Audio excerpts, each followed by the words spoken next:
नमस्कार दोस्तों। हाल ही में मानव संसाधन विकास मंत्रालय या यूं कहें कि शिक्षा मंत्रालय ने देश की नई शिक्षा नीति जारी कर दी है। देश की नई शिक्षा नीति जो आई है ये सरकार के मैनिफेस्टो में ही थी, जो कि आ चुकी है। तो हमें इस वीडियो में देखना है दोस्तों कि नई शिक्षा नीति क्या है, शिक्षा नीति में कौन कौन से बदलाव किए गए हैं और जो नई शिक्षा नीति आई है यह किस प्रकार शिक्षा को समग्र एवं बहुआयामी बनाने के प्रयास करेगी। दोस्तों, ये जो शिक्षा नीति आई है ये एक अध्यादेश के रूप में आई है या यूं कहें कि एक बिल के रूप में आई है, जिसे प्रधानमंत्री श्री नरेंद्र मोदी जी की के नेतृत्व वाली केंद्रीय कैबिनेट की बैठक में मंजूरी मिल गई है। दोस्तों, अब अगले 6 माह के अंदर ये संसद में पारित होगी। उसके पश्चात ये एक एक्ट बन जाएगा। यह जो बिल है ये एक एक्ट बन जाएगा। तो दोस्तों, सरकार ने समय समय पर इसके लिए प्रयास भी किया है। सबसे पहले 2015 में सरकार ने PSR सुब्रमण्यम, जो कि पूर्व कैबिनेट सचिव रह चुके हैं, की अध्यक्षता में एक 5 सदस्यीय कमेटी बनाई थी। ये कमेटी इसलिए बनाई गई थी ताकि यह नई शिक्षा नीति का मसौदा तैयार करके सरकार को दे। परंतु इसने 2016 में अपना मसौदा भी दिया, पर सरकार को वह पसंद नहीं आया। तो वह एग्जीक्यूट नहीं हो पाया। इस कारण 2016 में पुनः के कस्तूरी रंगन, जो कि इसरो के पूर्व प्रमुख रह चुके हैं की अध्यक्षता में कमेटी बनाई गई। इस कमेटी ने सिफारिश दी और मसौदा तैयार करके सरकार को दिया, जो मसौदा अभी 29 जुलाई को सरकार ने स्वीकार कर लिया एवं मंजूर कर दिया है। इस मसौदे में जो प्रमुख बातें हैं हम उन पर चर्चा करेंगे। दोस्तों देखिए, इस बिल के अनुसार HRD मंत्रालय अर्थात ह्यूमन डेवलपमेंट रिसोर्स मिनिस्ट्री, जो कि मानव संसाधन विकास मंत्रालय है, उसका नाम बदलकर शिक्षा मंत्रालय कर दिया गया है। इस विधेयक में इस शिक्षा नीति में बेसिक एजुकेशन से लेकर तो हायर एजुकेशन तक, अर्थात बच्चा जहां से पढ़ना स्टार्ट करता है स्कूल में, वहां से लेकर तो कॉलेज में जब तक वो पढ़ाई करता है तब तक सबके बारे में विस्तार से योजनाएं बनाई गई हैं, बातें कही गई हैं। और यहाँ पे 10+2 का जो फॉर्मेट है उसे 5+3+3+4 के फॉर्मेट में बदल दिया गया है। इस फॉर्मेट को दोस्तों समझते हैं थोड़ा विस्तार से, जैसे कि 5+3+3+4। तो दोस्तों, ये जो 5 साल है, 5 है, इसको हम 3+2 लिख सकते हैं। यानी ये 3 साल है, ये 3 साल प्री प्राइमरी एजुकेशन है, अर्थात जो आंगनवाड़ी वाली शिक्षा रहती है, ये आंगनवाड़ी वाली शिक्षा है। तो ये जो 2 साल है ये पहली तथा दूसरी कक्षा है। और यहाँ 3 साल जो है यह तीसरी से लेकर तो 5वीं तक,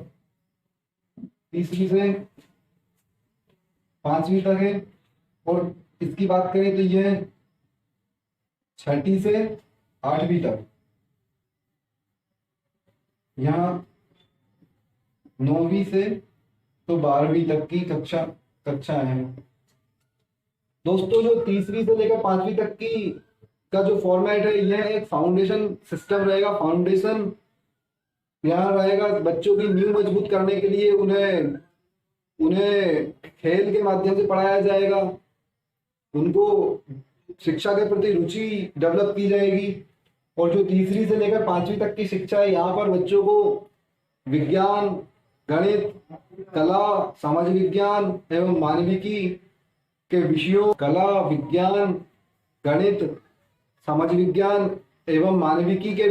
को पढ़ाया जाएगा। दोस्तों, एक खास बात है कि यहाँ पहली या प्री प्राइमरी से लेकर तो 5वीं तक के लिए इंग्लिश माध्यम की अनिवार्यता को समाप्त कर दिया गया है, तथा बच्चा अपनी मातृभाषा में शिक्षा ग्रहण कर सकेगा। बात करें कक्षा 6ठी से लेकर 8वीं तक की, तो 6ठी से लेकर 8वीं तक स्किल डेवलपमेंट पर विशेष ध्यान दिया गया है, अर्थात कौशल विकास पर ध्यान दिया गया है। यहाँ पर बच्चों को वेकेशनल ट्रेनिंग्स दी जाएंगी और 6ठी क्लास से ही कोडिंग सिखाई जाएगी, एप्स एवं वेबसाइट डिजाइनिंग भी सिखाई जाएगी। और कक्षा 8वीं तक ये चलेगा। उसके बाद जो कक्षा 9वीं से 12वीं तक का है, यहाँ पर किसी विषय की गहन समझ को विकसित कराने का प्रयास किया जाएगा, विश्लेषणात्मक क्षमता डेवलप कराने का प्रयास किया जाएगा विद्यार्थियों के अंदर। और यहीं पर उनका जो जीवन का लक्ष्य है या जो टारगेट है, एम है उनका, उसके ऊपर विशेष ध्यान दिया जाएगा। दोस्तों आपको उम्मीद है कि ये जो 5+3+3+4 का फॉर्मेट समझ में आ गया होगा। अब बात करें हायर एजुकेशन की, तो हायर एजुकेशन अर्थात कॉलेज वाली शिक्षा, तो उसमें स्ट्रीम सिस्टम जो था अब तक उसको समाप्त कर दिया गया है। स्ट्रीम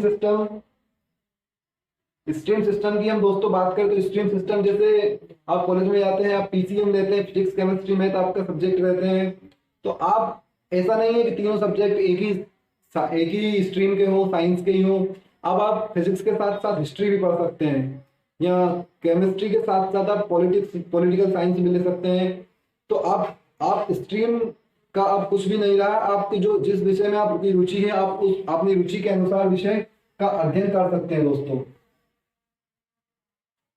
और सबसे खास बात है multiple entry and exit system, अर्थात multiple entry and exit system का मतलब दोस्तों ये है कि यदि कोई व्यक्ति कॉलेज करता है, कॉलेज को पूर्ण नहीं कर पाता है, यदि कोई 1 साल के कॉलेज करता है तो उसको 1 साल के अंत में सर्टिफिकेट दिया जाएगा। कोई यदि 2 साल का कॉलेज करता है तो उसको डिप्लोमा दिया जाएगा, और कोई यदि 3 या 4 साल का कॉलेज करता है तो उसको डिग्री दी जाएगी।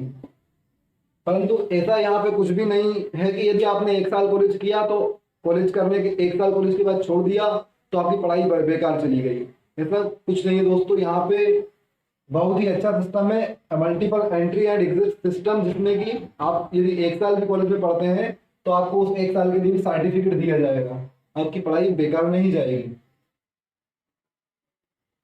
और देखें तो एमफिल प्रणाली थी उसको समाप्त कर दिया गया है दोस्तों। यदि आपको रिसर्च की फील्ड में जाना है तो आपका 3 साल का अंडर ग्रेजुएशन करना, 4 साल का अंडर ग्रेजुएशन करना होगा और 1 साल की मास्टर डिग्री होगी। उसके पश्चात आपको एमफिल नहीं करना है, आप डायरेक्ट पीएचडी में एडमिशन ले सकते हैं। और यदि आपको रिसर्च की फील्ड में नहीं जाना है तो आपका 3 साल का अंडर ग्रेजुएशन रहेगा। इस प्रकार एमफिल प्रणाली को समाप्त कर दिया गया है। और पूरे देश में जो सिलेबस रहेगा, सिलेबस समान रहेगा, अर्थात मध्य प्रदेश में या महाराष्ट्र में या उत्तर प्रदेश में सभी जितने भी देश में जितने भी राज्य हैं, जितने भी कॉलेज है, वहां पर सभी कॉलेज में समान सिलेबस रहेगा, एक ही पाठ्यक्रम रहेगा, उसी को पढ़ाया जाएगा। और नेशनल रिसर्च फाउंडेशन दोस्तों, देश में इनोवेशन, रिसर्च और नवाचार को बढ़ावा देने के लिए नेशनल रिसर्च फाउंडेशन की स्थापना की जाएगी। और देश में सभी कॉलेज में एडमिशन लेने के लिए कॉमन एंट्रेंस एग्जाम कंडक्ट कराया जाएगा, जो कि National Testing Agency, last year ही नेशनल टेस्टिंग एजेंसी की स्थापना हुई। इसके द्वारा देश में कॉमन एंट्रेंस एग्जाम कराया जाएगा। इसके पश्चात ही कॉलेजों में एडमिशन मिल सकेगा। और सिंगल रेगुलेटरी सिस्टम, रेगुलेटर, देश में जो यूजीसी है, एआईसीटी है, उसके स्थान पर एक सिंगल रेगुलेटरी बॉडी बनाई जाएगी, जो कि देश में संपूर्ण शिक्षा व्यवस्था है उसका संचालन करेगी, उसको रेगुलेट करेगी। और कॉलेजों को ओपन डिस्टेंस लर्निंग, यानी कि ओपन डिस्टेंस लर्निंग का विकल्प भी दिया जाएगा, अर्थात आपको कॉलेज जाकर नहीं पढ़ना है, आप घर पे रहकर भी पढ़ाई का अध्ययन कर सकते हैं, उनके लिए ये विकल्प भी रहेगा। और ऑनलाइन प्रोग्राम, कॉलेज अपने विद्यार्थियों को ऑनलाइन प्रोग्राम की सुविधाएं भी उपलब्ध कराएंगे, अर्थात वो डिजिटल माध्यम से भी पढ़ाई कर सकते हैं। तो दोस्तों उम्मीद है कि आपको वीडियो समझ में आया होगा, नई शिक्षा नीति के बारे में आपको जानकर अच्छा लगा होगा। दोस्तों अच्छा लगा हो तो लाइक कीजिए, शेयर कीजिए, चैनल को सब्सक्राइब कीजिए। Thank you.